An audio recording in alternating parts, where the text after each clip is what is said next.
At a dinner party, my wife threw a glass of wine in my face in front of her friends. "Why you are always acting like such an idiot?" she asked with a laugh. I felt the ground sink beneath me, but I kept calm and walked away. After she came home, her smile quickly disappeared when she found out. The evening had started like any other. Just another dinner gathering where my wife, Claire, insisted I accompany her and her friends. I knew the drill. Smile, nod at the right moments, let them talk over me, and accept my role as the insignificant extra in Claire's world. But I hadn't expected this. The red wine hit my face before I even registered the motion of Claire's hand. The warmth of it spread down my cheek, dripping onto my collar, soaking into my shirt. The restaurant's soft background chatter seemed to dim, and for a second, the whole room froze, except for Claire's laughter. It wasn't nervous or apologetic. No. It was sharp, full of amusement, the kind of laugh that let everyone know she meant it. "Why are you always acting like such an idiot?" she sneered, tilting the wineglass in her hand, as if contemplating throwing the rest. Laughter erupted around the table. Some of her friends giggled into their napkins. Others exchanged glances, unsure if they should join in. One or two of them looked uncomfortable, but they wouldn't dare say anything. Not against Claire. I sat there for a moment, feeling the wine seep into my skin, the acidic scent filling my nostrils. Every instinct screamed at me to react, to say something, to defend myself, to throw the damn wine back in her face. But I didn't. I reached for a napkin, dabbing at my face slowly. The humiliation burned deeper than the sting of the alcohol. This wasn't the first time Claire had embarrassed me in public. It wasn't even the worst thing she had done, but it was different. There was something in the way she looked at me, like she wasn't even trying to pretend anymore. She enjoyed this. I could feel all their eyes on me waiting to see what I would do. Would I lash out? Would I storm off in a huff? Would I laugh along and let Claire win again? I did none of those things. I took a slow breath, straightened my posture, and calmly placed my napkin on the table. Without a word, I stood up, adjusted my shirt as best as I could, and turned away. The restaurant floor felt endless as I walked out, their whispers following behind me. I could still hear Claire chuckling, no doubt making some comment about how dramatic I was being. But I didn't care. By the time I got to my car, my hands were steady. No shaking, no hesitating. I unlocked the door, slid into the driver's seat, and let the silence wrap around me. The scent of the wine clung to me, but it wasn't just wine I could smell. It was the end, not just of this evening, not just of this humiliation, of everything. I pulled out of the parking lot, driving on autopilot, my mind replaying the last few months. No, the last few years. The cutting remarks disguised as jokes, the constant dismissals, the way she treated me as if I were just another fixture in our home instead of her husband. It had been happening for so long, creeping into our marriage like rust on metal, slow and corrosive, and I had let it. But tonight was different. I wasn't going to wake up tomorrow and pretend it hadn't happened. I wasn't going to let Claire sweet talk her way out of it or buy me a meaningless apology gift to smooth things over. I wasn't going to let myself believe, even for a second, that I had to endure this any longer. By the time I pulled into the driveway, my decision was made. This wasn't just another cruel joke. This was the last straw. I stepped into the house, locking the door behind me. The familiar scent of our home, a home that had felt less like ours and more like hers for a long time, filled my lungs. I walked past the framed wedding photos, past the expensive decor Claire had insisted on, past the perfectly curated life she had built on my silence. I sat at the kitchen table, staring at the darkened screen of my laptop. My reflection stared back at me, faintly visible in the dim light. A man I barely recognized. That was about to change. I opened the laptop and pulled out a notepad, clicking the pen open with a quiet snap, and then I started writing. Not a letter. Not a complaint. Not an angry outburst. A list. A list of everything Claire had ever done to me. Every insult, every humiliation, every moment I had swallowed my pride for the sake of peace. I wrote down dates, words, actions, things I had forced myself to forget but never truly had. I detailed the slow erosion of our marriage, the way she had made me feel small in my own home. The words flowed easily, almost too easily. This wasn't about revenge. It wasn't about making her suffer. It was about remembering. Because for too long, I had convinced myself that maybe I was overreacting. Maybe she didn't mean it. Maybe it was just how Claire was. But as I stared at the pages filling up with ink, I knew the truth. It had never been me. It had always been her. And now, it was over. Claire didn't come home immediately. I wasn't surprised. She loved the attention too much to leave the party early, especially after her little spectacle. She'd be basking in the glow of her moment, reveling in the laughter, replaying the way the wine splashed across my face in her mind. I sat alone in the dimly lit kitchen, my fingers tapping against the wooden table. The house was quiet, too quiet. It hadn't always felt this way. There was a time when this home had been filled with warmth, with the sound of shared laughter, quiet conversations stretching late into the night. But that was years ago. Now, the silence was suffocating. I looked down at the notepad in front of me. The list I had started earlier had grown longer. Every line felt like a scar reopened, a wound I had tried to ignore for far too long. Players' insults had started subtly at first. A harmless joke here, a teasing remark there. I had laughed them off in the beginning, but then they grew sharper, crueler, laced with an edge I couldn't ignore. Oh, don't bother helping. You just mess it up. You? Fix something around the house. That's funny. God, you're embarrassing. The words had built up over time, chipping away at me like slow erosion, wearing me down until I didn't even recognize the man staring back at me in the mirror. Tonight was just the final confirmation of what I had been denying for too long. Claire didn't respect me. She didn't love me. Not anymore. Maybe not ever. I leaned back in the chair, rubbing a hand over my face. The scent of wine still lingered on my skin. I needed to shower, but I couldn't bring myself to move. The front door opened. Her footsteps were light, almost careful as she stepped inside. I knew her well enough to recognize the shift in her energy. She was expecting me to be in bed, curled up and licking my wounds like a kick dog. She didn't expect me to be sitting here, waiting. When she stepped into the kitchen and saw me at the table, her expression flickered for just a second. She masked it quickly, but I caught it. Unease. She tilted her head, forcing a smirk. Oh, come on. You're not still upset about that, are you? I didn't respond. She sighed dramatically, tossing her purse onto the counter. Seriously, it was a joke. Everyone was laughing. You always take things so personally. I still didn't say anything. That was when she actually looked at me. Really looked at me. Her smirk faltered. What? I held up the notepad. She squinted at it, confused. What the hell is that? I flipped it closed and set it aside. A list? Her brows furrowed. A list of what? I met her gaze evenly. Everything you've ever done to me. Silence. For the first time in a long time, Claire had no quick comeback, no sarcastic remark, no dismissive wave of her hand. She let out a short laugh, but it sounded forced. Oh, please. She crossed her arms. Don't be dramatic. I didn't look away. Her amusement slowly faded. You're serious? I nodded. Something flickered across her face. It wasn't guilt. Claire never felt guilt. It was something closer to annoyance, maybe even nervousness. She didn't like this. She didn't like the idea of me keeping track of me remembering. Because for years, she had relied on me forgetting, on me brushing it aside, on me letting it go. I don't know what you think you're doing, she said, her voice sharper now, but I'm not in the mood for your little pity party. I leaned forward, resting my forearms on the table. You humiliated me tonight. She rolled her eyes. Oh my God, it was a joke. You call me an idiot. You acted like one. I inhaled slowly. You threw wine in my face. She scoffed. You deserved it. And there it was. No regret, no apology, just justification. Claire had never seen me as an equal. I had been nothing more than a background character in her life, an accessory she could dress up or ridicule depending on her mood. I pushed my chair back and stood. This was the last time. Her brow furrowed.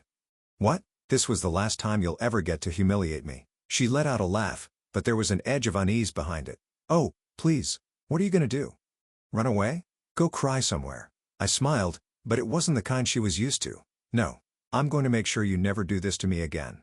I grabbed my notepad, my laptop, and turned to leave the kitchen. Claire stood frozen for a moment before calling after me. Oh, so now you're just going to storm off like some victim? Grow up. I didn't stop. She hated this. She hated not being in control of the situation. Claire thrived on having the upper hand, on knowing exactly what buttons to press. But tonight, she had lost that control. And for the first time in years, I felt it. I climbed the stairs, entered the bedroom, and locked the door behind me. Claire banged on it almost immediately. Are you serious? You're locking me out. I didn't respond. Fine, be childish. Sleep in there alone.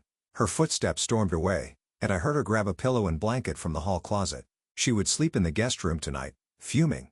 I climbed into bed, staring up at the ceiling. I wasn't angry anymore. I wasn't even sad. I was just done. The house was quiet in the morning, but not the peaceful kind of quiet. It was the kind that felt tense, thick with the weight of everything left unsaid. Claire hadn't come back to the bedroom. She had spent the night in the guest room, no doubt stewing over the fact that I had locked her out. I had barely slept, but I wasn't exhausted. I had been running on something else, something stronger. Clarity. I stepped into the kitchen and brewed a cup of coffee. the rich aroma filling the air as I sat at the table, laptop open, notepad beside me. The list. I read over it again, not because I needed to remember, but because I needed to be sure. Every single line was a reminder, a confirmation of what I already knew. This wasn't fixable. I heard Claire's footsteps before I saw her. She always walked with purpose, heels clicking against the hardwood floor like she was making a statement with every step. This morning, she was barefoot, and yet she still carried herself with that same air of superiority. She stopped in the doorway, her arms crossed over her chest, her expression unreadable. "So, are you done sulking?" I didn't look up. I took a sip of coffee. "Morning, Claire," she scoffed, stepping into the kitchen. "Oh, we're being civil now? What happened to all that dramatic brooding last night?" I finally glanced up at her. I wasn't brooding. She smirked, but there was an underlying tension in her face. "Oh right. You were making a list. God, I hope you realize how ridiculous that is." I didn't respond. I just watched her. That seemed to irritate her. Claire didn't like silence unless she was the one creating it. She thrived on reactions, on controlling the narrative. She opened the fridge, pulled out a bottle of orange juice, and poured herself a glass. "So what's the plan here?" she asked, leaning against the counter. "Are you expecting me to grovel? To beg for your forgiveness?" I closed my laptop slowly. "No." She took a sip, raising an eyebrow. "Then what do you want?" I pulled out my phone and unlocked it. I could see her watching me, curious but still dismissive. Like she was waiting for me to say something she could mock. Instead, I just pressed play. Her voice filled the room. Sharp, clear, unmistakable. "Why are you always acting like such an idiot?" The sound of laughter followed. The clinking of glasses. The humiliating moment, perfectly captured. Claire froze. The video played on, the camera angle shifting slightly. It had clearly been recorded by someone sitting at the table, someone who hadn't found it as funny as she did. When the video ended, I set my phone down. She let out a short laugh, but it didn't reach her eyes. "Who the hell recorded that? One of your friends?" Her jaw tightened. "Which one?" I leaned back in my chair. "Does it matter?" She crossed her arms again, but this time, it wasn't out of defiance. It was defensive. "So what? You're keeping a video like some bitter ex-girlfriend? Are you planning to do something with it?" I didn't answer. She exhaled sharply, shaking her head. "Jesus, you're unbelievable. You act like I committed some kind of crime." "It was a joke." I tilted my head. "Did it look like a joke to you?" She rolled her eyes. "Oh, come on. People laugh at each other all the time. Don't be so sensitive." "People laugh with each other, Claire. Not at." She scoffed. But there was a flicker of something in her expression, something I hadn't seen before. Fear. Not because she thought I would hurt her. No. Claire wasn't afraid of me like that. She was afraid because, for the first time, she wasn't in control. "Delete it," she said suddenly. I smirked. "Why? It was just a joke, right?" Her lips pressed into a thin line. I let the silence stretch between us, waiting. "Seriously," she said, her voice lower now. "Delete it." I took another sip of coffee. "No." Her nostrils flared. "You're acting like a child." I shrugged. "Maybe, but you're acting like someone who's suddenly very worried about a harmless joke." Her jaw tightened. She looked away, rubbing her fingers against the rim of her glass. "I swear to God, if you try to embarrass me with that video," I set my coffee down with a quiet clink. "You'll what?" She snapped her mouth shut, and just like that, the power shifted. For years, Claire had held all the control. She dictated the way our marriage functioned, the way people perceived us, the way I saw myself. She had crafted a narrative where she was the strong, charismatic wife with the weak, pathetic husband who was lucky to have her. But now she was the one floundering. I leaned forward, resting my elbows on the table. "You've spent years making me feel small, Claire. You've torn me down in front of your friends, your colleagues, hell, even strangers, and every time, I let it go. Every time, I told myself it wasn't worth the fight. That I loved you too much to make it a big deal." Her eyes flickered, but she didn't say anything. "But last night," I continued, "last night, I realized something. I realized that you don't love me, Claire. You love control. You love having someone to belittle, someone to make yourself feel superior to. That's not." I held up a hand. Don't insult me by pretending otherwise." She swallowed.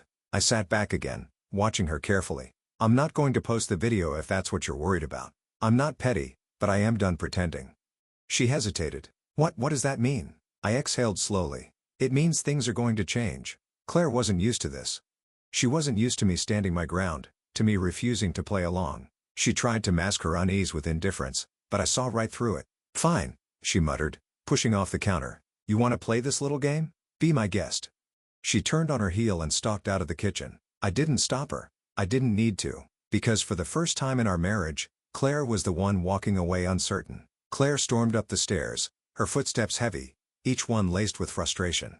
She expected me to follow her, to chase her down, to try and talk things through, to beg for an apology that would never come. That's how it had always been. She would cross a line. I would call her out. She'd deflect. I try to smooth things over, and the cycle would repeat. But not this time. This time, I stayed put. I picked up my coffee, took a slow sip, and let the silence settle around me. Claire thought she was in control of this situation, but she had no idea just how much I had already taken back. Because while she had been out humiliating me last night, I had been busy. I pulled my phone from my pocket and opened my banking app. The numbers were exactly where I had left them. Half of our shared savings, now securely in my own account, legally mine. Claire had always been the one who managed the finances. Not because I couldn't, but because she liked to. She liked knowing where the money was going, how much was being spent, and more importantly, how much power she had over it. She controlled the credit cards, the accounts, the bills. She made sure I always had just enough to keep me comfortable, but never enough to make me independent. That changed last night. I had transferred my half, removed her access to my credit card, and frozen our joint account. If she wanted money, she'd have to dip into her own savings. I locked my phone and set it down. Claire would find out soon enough. I turned my attention back to my laptop. I had already drafted the necessary emails to my lawyer. Just preliminary inquiries, nothing official yet. But it was only a matter of time before this marriage was over. Because I was done. I wasn't going to be her doormat anymore. I wasn't going to be the man she laughed at in front of her friends. I wasn't going to need her approval to feel like I was worth something. A sharp thud echoed from upstairs. Claire had slammed something. Maybe a dresser drawer. Maybe the door itself. She was angry. Good. Let her be angry. She had built this entire marriage on the idea that I would always be there, that no matter how cruel she was, I would stay, that I would tolerate the cutting remarks, the dismissive glances, the way she spoke to me like I was an inconvenience rather than her husband. But the moment she realized she was losing control, the moment she felt the ground shift beneath her, that's when the panic would set in. I didn't have to wait long. Minutes later, she came stomping back down the stairs, her face carefully composed but her eyes burning with frustration. She was holding her phone in one hand, gripping it tightly. I didn't look up right away. I let her stand there, shifting from one foot to the other, waiting for me to acknowledge her. Finally, I glanced up. Something wrong? She let out a short laugh, but it was hollow. You think you're clever, don't you? I arched an eyebrow. I don't know what you mean. She lifted her phone slightly. My card got declined. I took another sip of coffee. That's unfortunate. Her jaw clenched. Cut the crap. What did you do? I set my mug down and leaned back. I secured my finances. Her nostrils flared. Our finances. I tilted my head slightly. No, Claire. My finances. I took my share.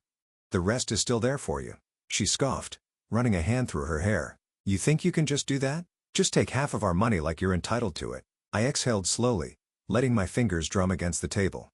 You mean like how you've been using our money to go on vacations with your friends? Buying things you never even told me about? Throwing expensive dinner parties where I'm nothing more than the butt of the joke? She rolled her eyes. Oh my God, you're still on that? It was one night. I shook my head. No, Claire, it wasn't. It was years of the same treatment, the same disregard, the same humiliation. She stared at me, her lips pressed into a thin line. So what? You're just going to what? Punish me? Make me suffer because your ego got bruised? I smiled. No. I'm just done letting you dictate my life. Claire crossed her arms. You're being dramatic. I shrugged. Maybe. Or maybe I'm finally standing up for myself. Her eyes flickered with something. Hesitation, uncertainty. She didn't like this. She didn't like that I wasn't reacting the way I used to. Normally, she would be able to gaslight me, manipulate me into thinking I was overreacting, convince me that I was the problem. But not this time. She exhaled sharply. So what now? I studied her carefully. Now? I start planning my future without you in it. She let out a short, bitter laugh. Oh, please. You wouldn't last a week without me. I smirked. That's what you'd like to believe. Her phone buzzed in her hand. She glanced down at it, and I watched as her expression shifted. More messages. More people talking. It wasn't just about the money. People were seeing her differently now. I knew at least one of her friends had shared that video beyond our dinner table. And once things spread, they didn't stop. Claire had always been the golden one. The woman everyone admired. The one who could do no wrong. But now, she was being seen through a different lens. I could tell by the way her shoulders tensed that she had seen something that rattled her. She glanced back at me, something calculating in her gaze. You're really doing this? I nodded. I am. She inhaled through her nose, her jaw tightening.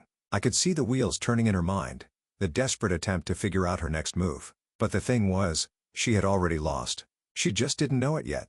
Claire turned on her heel and walked away. I let her go. She could plot all she wanted. She could try to twist things, manipulate the situation, find a way to spin this back in her favor. But it wouldn't work because for the first time in a long time, I wasn't playing by her rules anymore.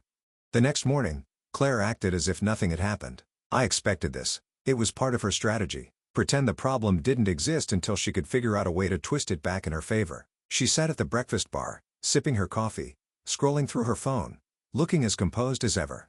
But I wasn't fooled. I could see the tension in her shoulders, the slight tightness in her grip, the way she was deliberately avoiding looking at me. I didn't say anything as I poured my own coffee and sat across from her. I could feel the weight of her silence, the brewing storm behind her calm facade. She wanted me to be the first to speak, to break the tension so she could control the conversation. I didn't give her that satisfaction. Instead, I sipped my coffee, opened my laptop, and started going through my emails. She lasted about 5 minutes before she snapped. What the hell did you do? I didn't look up. You'll have to be more specific. Her jaw clenched. Don't play dumb with me. My bank account is frozen. My card is still declining, and she waved her phone. This video is everywhere. I slowly shut my laptop and met her gaze. Oh. Her eyes narrowed. You knew this would happen. I leaned back in my chair. No, Claire. You did this. I didn't tell you to humiliate me in public. I didn't make you throw wine in my face. I didn't record the video. One of your friends did. And apparently, the world doesn't find it as funny as you thought they would. Her lips pressed into a thin line. You should have deleted it. I arched an eyebrow. Why? It was just a joke, right? Her fingers curled around her phone. God, you're pathetic. You're actually acting like a victim. I smirked. Because I was. She stood abruptly, pacing the kitchen. Do you have any idea what you've done? My clients are seeing this. My boss saw it. I got an email this morning about a meeting they want to have. They think this makes me look unprofessional. I tilted my head. Imagine that. Her glare was ice. You're enjoying this. I took another sip of coffee, my voice calm. I'm enjoying watching you deal with the consequences of your own actions. She let out a sharp, humorless laugh. And what? You think you're winning? What's your plan? Destroy my reputation? Take half the money and run? Do you really think you're the one coming out on top? I sighed, shaking my head. Claire, this isn't about winning. It's about finally standing up for myself. She scoffed, shaking her head. Oh, please. You think you're some kind of martyr? You're still the same pathetic man you've always been. You think a few financial moves and a viral video make you stronger? I stood up slowly, pushing my chair back. No, Claire. What makes me stronger is realizing I don't need you. She froze. For years, she had held on to this belief that I was dependent on her, that I needed her validation, her approval, her presence. She thought I would always be there, no matter how badly she treated me. But she was wrong. I grabbed my laptop, my phone, and my coffee. I have work to do. She blinked as if she hadn't expected me to just walk away. But I did. I went to my office, closed the door, and left her standing there, alone with her panic. I sat at my desk, exhaling slowly. My hands weren't shaking. My breathing was steady. For the first time in years, I felt completely in control. I wasn't sure how long I had been working when I heard Claire on the phone. Her voice was sharp, laced with barely contained frustration. I don't care how it happened, just fix it, she snapped. A pause. No, I don't know who sent it to them, but I need it taken down. She was scrambling. I smirked to myself. She wasn't used to this. She wasn't used to people seeing the real her. I continued with my work, letting her deal with the fallout. Eventually, she came knocking. I didn't look up. Busy. She opened the door anyway. We need to talk. I sighed, closing my laptop. About what? She hesitated, then crossed her arms. You need to help me fix this. I blinked. Then I actually laughed. She scowled. I'm serious. I shook my head. You don't get it, do you? I don't need to help you. I'm not your problem solver, Claire. I'm not your PR team. You did this to yourself. Her nostrils flared. Do you have any idea what this could cost me? I stood up, meeting her glare head on. Do you have any idea what you've cost me? My self-respect? My dignity? My sanity? She clenched her jaw. This is ridiculous. I shrugged. Maybe. But it's not my problem anymore. She stared at me, something flickering behind her eyes. For a second, just a second, I thought I saw something close to fear. Not fear of me, fear of losing. Because for the first time, She realized she wasn't in control. I picked up my phone, checked the time. I have a meeting in 20 minutes. Do you need anything else? Her lips parted slightly as if she wanted to say something, but she didn't. Instead, she turned and walked out. I exhaled slowly, gripping the edge of my desk. It was happening. The shift, the power that she had wielded over me for years was slipping through her fingers, and there was nothing she could do to stop it. And the best part? I didn't even have to do anything. She was undoing herself. Claire was unraveling. I saw it in the way she carried herself now. Her usual confidence had dimmed, her sharp, cutting tone laced with something new. She was still fighting, still trying to regain her grip, but I could see the cracks forming. She spent most of the day on the phone, trying to put out fires. The video had spread further than she anticipated, and no amount of damage control could fully erase the stain on her perfect reputation. I sat in the living room, watching as she paced back and forth, her phone pressed tightly to her ear. "What do you mean it's still up?" she hissed. "I thought you said you could get it taken down." A pause. Her fingers curled into her palm. "I know how the internet works, but there has to be something we can do." She stopped mid-sentence, her back straightening. Her head turned slightly, her eyes meeting mine. I didn't say anything. I just watched her. The silence stretched between us, heavy and loaded. She ended the call abruptly and tossed her phone onto the couch. "Are you enjoying this?" I leaned back against the cushions. "Enjoying what?" She scoffed. "Watching me deal with all this." I took a sip of my drink. "I don't have to watch you deal with anything, Claire. You brought this on yourself." Her hands balled into fists. "You could have deleted the video." I arched an eyebrow. "And you could have not thrown wine in my face and humiliated me in front of your friends. Actions have consequences." She shook her head, pacing again. "It's not just about you, you know. This is affecting my career. My boss is putting me on leave while they assess my behavior. My clients are distancing themselves." She stopped and looked at me, her lips curling in frustration. "But I bet you love that, don't you?" I set my drink down. "No, Claire. I don't love watching your life fall apart, but I do think it's poetic justice that you're finally experiencing what it's like to be dismissed, judged, and disrespected."